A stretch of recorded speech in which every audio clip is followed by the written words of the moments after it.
Found a bit knot here. Okay. Just relax. Okay, we can find that. Okay. Oh my god. You okay?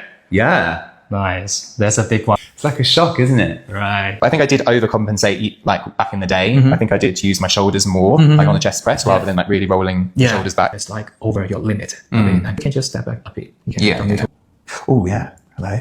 a few pressure points as well. Okay. Scared? No. Like a current, you know, like electrical, you know? Electric shock. Does it go to anywhere? Yeah, it's going down towards my elbow. That is very common.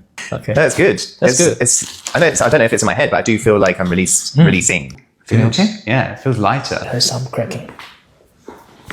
Oh. Wow. Okay, come back. Any pain? Nope. No. Are you able to arch back toward my hand? Feeling good? Yeah. Yeah. You alright? Nice.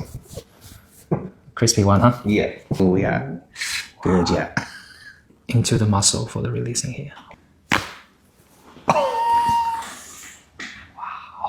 I can't do that. Oh my god. Wow. Is this different to what you did? Yeah. How do you... That was a lot. That was a lot. Yeah. Wow. But you see, it's much softer on the right side. Beautiful. Wow. Good. Great.